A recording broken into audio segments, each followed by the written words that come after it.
Hello guys, welcome to my YouTube channel. তো আমি অনেক দিন পর আবার চলে এসেছি তোমাদের সাথে দেখা করতে। আমি বৃন্দাবনে ব্লগ দিতে দিতে মাঝখানে আটকে গেছিলাম, কারণ আমার এক্সাম স্টার্ট হয়ে গেছিলো আর আমি এডিটও করতে পারছিলাম না, সে কারণে ভিডিও পোস্ট করা হচ্ছিল না। তো আর চিন্তা নেই, আর ভাবারও দরকার নেই, আমি আবার চলে এসেছি। চলো এবার পার্ট 5 থেকে শুরু করি। Let's go. Good morning. আমরা সকাল সকাল পৌঁছে গেছিলাম একটা মন্দিরে, তার ভেতরেই ছিল গোশালা এবং একটা কুণ্ডও রয়েছে।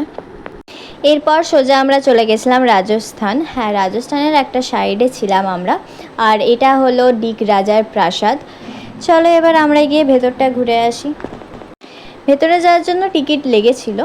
তো আমরা এখন ভেতরে পৌঁছে গেছি, আর দেখতেই পাচ্ছ কত সুন্দর কারুকার্য করা আর কত বড় বড় দরজা, দেখেই একটা আলাদাই ফিলিংস আসছে।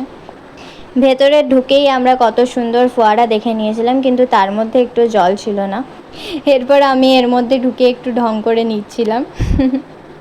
আর এখানে একটা জিনিস ভীষণ ভালো ছিল, এখানে সবাই সারাক্ষণ পরিষ্কার করে যাচ্ছে। এখানে কোনো রকম কোনো নোংরা তোমরা দেখতে পাবে না, সারাক্ষণ সবাই পরিষ্কার করে যাচ্ছে। আর রাজপ্রাসাদটা এতটা বড় ছিল যে ঘুরতে ঘুরতে আমাদের সত্যিই পা ব্যথা হয়ে গেছিলো।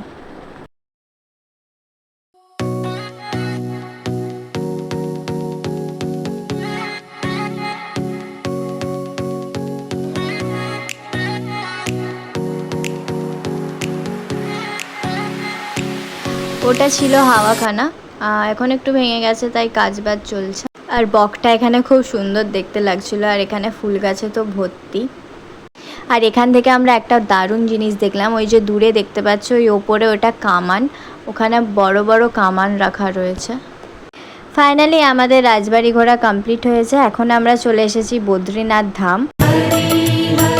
ও শ্রীমন্নারায়ণ নারায়ণ হরি।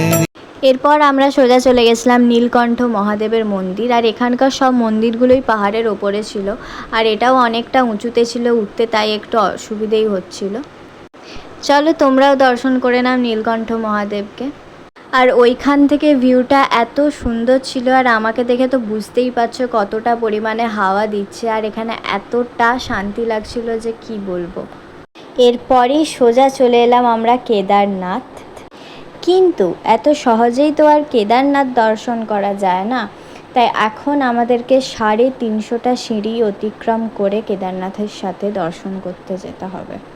তো চলো দেখি, আমরা আপাতত অনেকটা সিঁড়ি উঠে ফেলেছি, দেখা যাক কতটা আমরা পৌঁছতে পারি। 67, এই 67টা সিঁড়ি, এখনও অনেক বাকি আছে। 350টা সিঁড়ি পার করে যেতে হবে আমাদের। তাই কত পুণ্য করে নিচ্ছি আমরা যে এতটা পুণ্য করছি, কেউ এত করেনি। মাগো ওই কথাটাও বলতে পারছি না। দেখো ভিউ। ফাইনালি আমরা পৌঁছে গেছি কেদারনাথ, আর এই বড় পাহাড়টার ভেতরেই রয়েছে আমাদের শিব ঠাকুর, আর আমাদেরকে এখন দর্শন করতে ভেতরে যেতে হবে। এই নাও, তোমরাও খুব ভালোভাবে দর্শন করে নাও। এরপর আমিও যাচ্ছি ভেতরে দর্শন করতে।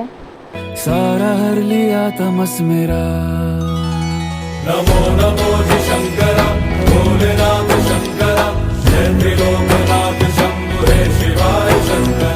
আমরা দর্শন করে নিচে নেমে চলে আসি। এরপরে আমি দেখতে পাই যে একজন সাধু বাবা এখানে বসে আছেন, এত গরমের মধ্যে বসে তিনি এখনও ধ্যান করেই যাচ্ছেন। আর আমরা ওই যে ওই দূরে ওপরে গেছিলাম, দেখাও যাচ্ছে না ঠিক মতো। দেখো আমরা এখান থেকে ফুল পেড়েছি।